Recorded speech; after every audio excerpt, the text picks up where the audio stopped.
Hello everyone, welcome back to Coaching the Bible. This is episode 206, season 4, episode 46. Our portion of the week is the portion known as 𝗟𝗍. And our topic of the week is on intangible assets. Intangible assets, super important topic. We have browsed that subject occasionally over the course of all these weeks of Coaching the Bible. We've talked a little bit about something like anonymous players. We've talked a little bit about role players here and there.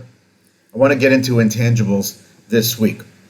I hope you had a good week. I hope you had an excellent week. Maybe you had a chance, it's the last week of August, wherever you may be, to get away, or maybe already at this point where you live, everyone started school and everyone's already back. That's certainly possible in certain parts of the United States and certain parts of the world.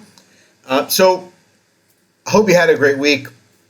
Share our win of the week and our learning of the week as follows. The win of the week for me was starting a new exercise program. I share these things openly with you guys here. I started a new exercise program this past week, a 28-day challenge to go every day, hard every day, to physically push myself every day in this sort of what I call a calisthenics program, because I'm feeling at this stage at 49 that this is one of the opportunities to put a pin in where I'm at and to improve as opposed to perhaps going in the other direction. It's something I'm worried about. It's something that I want to make sure that I'm mindful of, that I'm paying attention to. Beyond just the running is just the overall physical health. And from the standpoint of, I don't know what term you might use, I want to make sure I'm happy with the way I look when I look in the mirror every day. And I want to make sure that I'm obviously healthy. So that new exercise program, I'm 5 days in. Admittedly, when I get to it late in the day, I don't want to do it, but it's something I'm committed to, and so it's also important for the discipline to have the day-to-day, everyday program. So that's my win of the week for having started that. Check in with me regularly to see how I do and how I finish out the 28 days. That's our win of the week. The learning of the week, key learning for me this week when working with a client, is there is just a point at which you can push a leader until you can push pause on that push. What I mean by that is part of the role in the coach is to help the leader get beyond some of their limits and help the leader go to the next level. At some point, you're just a nudge, and that may not be what that person wants or needs at that moment, and you have to learn, and I have to learn better, I always do better, to sort of close the lid and be quiet at those moments and not push any further. And so push, and then at some point push pause in that work, because I think that's super, super important. Okay, that's the win of the week and the learning of the week. Our topic of the week is intangible assets. My sort of jumping off point this week on the intangible assets is the repetition in this week's reading on the Levites, the tribe of the Levites, and the regular reminder that we shouldn't forget the Levite, that we have to invite the Levite to our holiday celebrations, that we have to provide for the Levite. We have to remember that the Levite doesn't have a certain portion of the land. And so I wanted to sort of jump in on that because obviously the Bible is telling us something, and it's something that we have to sort of be mindful of and pay attention to. And I think it's the notion of this idea of the intangibles, valuing intangible players and valuing intangible assets, and realizing that certain things don't show up in the spreadsheets and they don't show up in the financials, but they are very key to our success, and they're often levers for our greatest success, and they often drive our greatest success. And so I want to sort of think about that and keep that in mind. So here we go. Typically speaking, we are seduced by the numbers. In business, in whatever it is that we're doing, the numbers tell the story. And we're looking for a solid ROI. We're looking to measure and metric everything out.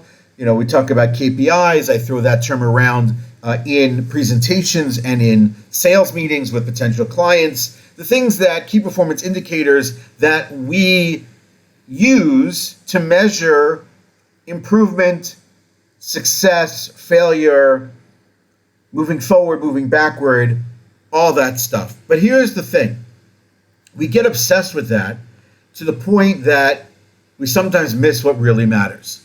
And so while we're staring at this sort of metric of success or not success, we are often perhaps missing the scenery, the beautiful scenery that's around us, which is intangible, which is unmeasurable. It's a great quote that I saw today in preparing by someone by the name of Fred Hargaden. Fred Hargaden was the Dean of Admissions at Princeton University. I only saw it because I was looking up the sourcing of a different quote, and his son in an article quotes that quote and then quotes his father's quote. And this is his father's quote.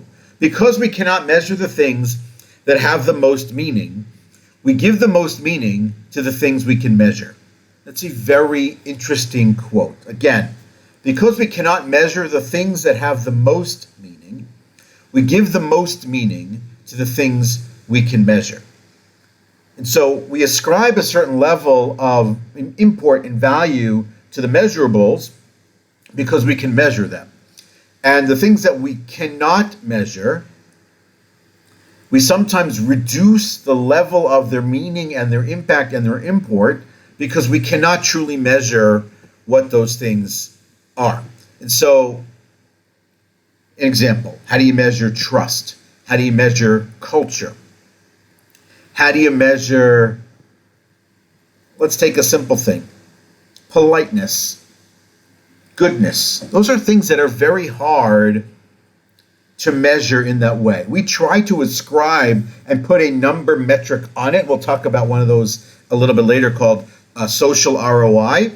But how do you put that in? And so we sort of stay away or shy away from that, and we measure what we can measure, and we realize, how do I measure sunlight or the value of a nice day in my life? Can't put a metric on it. Is it a 99 or 100? I'm not sure that's the way you sort of do it. And so it doesn't exactly work. And so these things are intangible, and sometimes they get lost.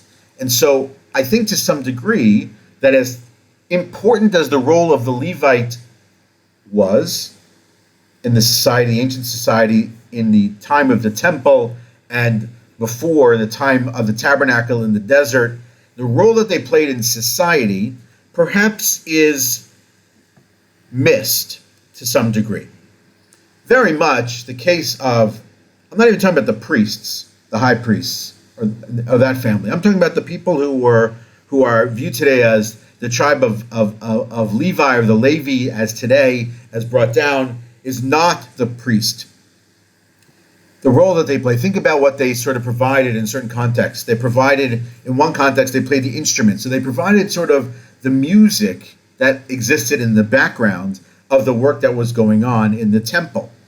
And so it sometimes sort of operates like you have mood music in a movie, right? It's operating sort of below the surface, but it has a main role in providing tempo or emotion or feeling or forecasting or foreshadowing what's about to happen in a scene, right? And so on some level, they provide sort of the spirit and the culture and the heartbeat of the community. But imagine if that is not valuable because they're not, let's say, increasing society's wealth. They're not growing cities and towns and not building real estate. They're not making our stocks move on the market. They lose a place. They lose a role. They are on some level thankless, or they become viewed as sort of a given, and they become like furniture. And as much as we value those things, we don't appreciate how crucial and vital they are to our overall success. Now, you might say that in the case of the Levite, that's not the case because they're the teachers, and then they're ones that are collecting certain gifts from our success, a tithe or a second level tithe or something of that nature, or they're handling the cities of refuge in those circumstances, right? But the reality of it is because we assume that those roles exist and those people are going to play those roles and they're going to play those roles well, they become an intangible asset. They're important, they're valuable, they're an asset, but we to some degree overlook. And so the Bible then dives in on many occasions. It's not once or twice. Just in this week's reading, it's at least 3, but overall, it's probably close to 10 different times, maybe 8 different times, where we're sort of implored, do not forget the Levite. Because what happens very often is that things get tight, things get tough, things get difficult. We forget the people who play intangible roles, and we focus more on the main players, the key players in those circumstances. So we'll look at somebody who's leading an army, a warrior who's out front. We'll look at a politician who is leading the fray. We'll look at maybe a farmer because he's responsible, she's responsible for all of our sustenance. But that interpersonal play, that middle role, that other role, intangible as it is, gets lost. In our organizations today, you might think of them as HR, you might think of them as sort of the internal communications team. There are players in that puzzle that we sort of overlook. And so why do we overlook them? Is because we're hard to measure, right? The most important things are the hardest to measure and the easiest to undervalue. They're super important. We can acknowledge that, but at the same time, where do we put them in a spreadsheet? How do we reward that role? How do we think about those things in line with ROI, right, return on investment, and everything else that's going on that is measurable, that investors do talk about, that people who own and buy the stock talk about, right? How do we put that in? When you ask people about the success of their businesses and their companies and their communities, obviously the ROI is there, or the net, right, income or revenue, things like that. But they'll always talk about culture. They'll always talk about people. They'll talk about values and ethics, fundamentals. And those things are sort of the unmeasurables, but they're valuable, at some level they're intangible. And so we have to sort of appreciate that that's the case. When you're thinking about the Levite, thinking about them as sort of what I'll call the guardians of the soul of the people, that's not small, but perhaps we take it for granted. Maybe it's that, third grade teacher that you had, or the person who drove your bus on a week-to-week basis, or the doorman at your building, right? Any of those things, they're sort of operating below the surface. And other places I've talked about them as sort of anonymous or secondary roles. Here I'm going to talk about them as more intangible, because maybe the doorman is not the right example, but the Levite might be perhaps the right example. The Levite is on key, he's singing the song, the meaningful music at the temple. They come on time to collect what they have to collect. They're running those cities of refuge in a manner, in a way that's efficient, that's effective, that's meaningful, that's spiritual, that's a place for refuge for the people that need to go there, right? Those are the people who kill inadvertently, right?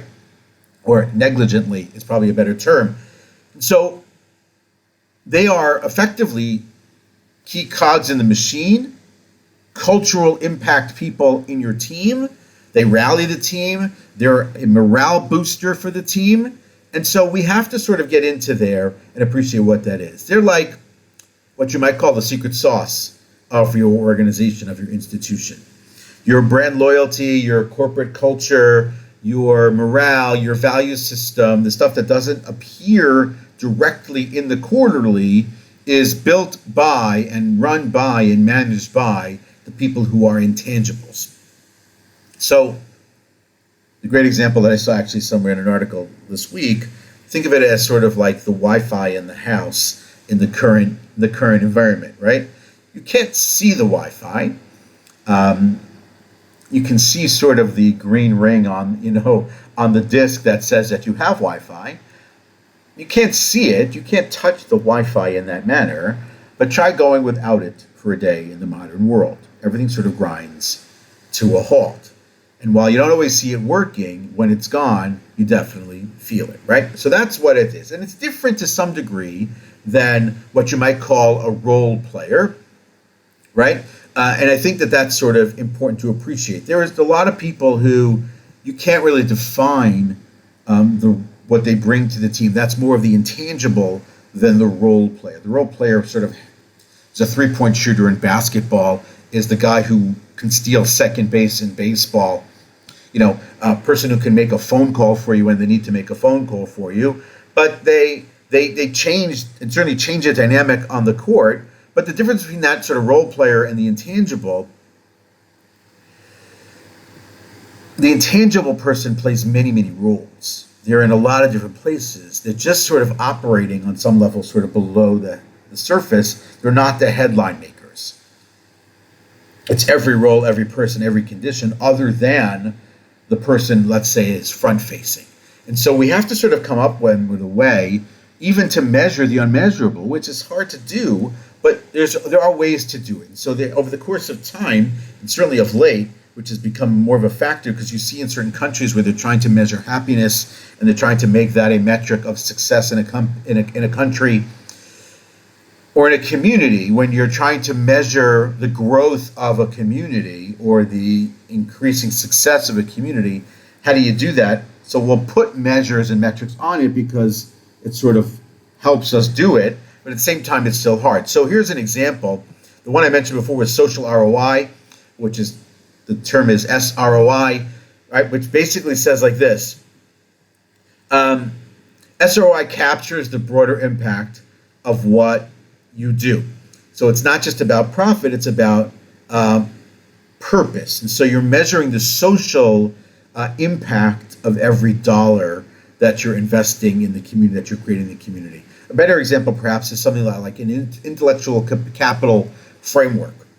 So it's sort of like this. Think of it as a way to map out the human capital, the skill set, the expertise, the intellect, the customer relations that you have on the team, the structural capital as it relates to your efficiency and effectiveness. And so it shows sort of value for the things that are not obvious in the bottom line. And so you're creating metrics and measurables for intangibles as opposed to the things that are the most tangible, which is usually, specifically speaking, dollars and cents. So there are ways to do this. And so what's really important to sort of appreciate that is possible and it's doable in real ways, and that you should look to implement. The person who clients love the most on your team, not necessarily the person who makes the most money or brings in the most revenue for your company, but that's the person that they look to or think about at your company. Someone in your community who has a real value add in the community that is sometimes hard to define, but is clear across the board. That's a person you wouldn't go further and forward without. Intangible. Appreciate also that the intangible asset, the intangible person, is providing another level set of leadership principles that are not measured in dollars and cents. And so there's a sort of a method to their quote unquote madness. Let's say they bring a sort of servant leadership approach to things like that, right? So the Levites are focused on service. They're focused on providing value for others. When other people's ships are rising, then their value is more obvious on some level, but their goal and their role is to lift others up. Really important to think about it that way. Their role is not simply just for their own success, but it's sort of the interdependence that they create, the value of sort of team on some level that they create is really important and really valuable. That's a leadership principle that can be derived and learned from the Levites. And so if you're somebody who's in a leadership position, then there are a couple of ways. You can role play this out as a leader, right? So perhaps your HR team in your company is viewed as just sort of overhead,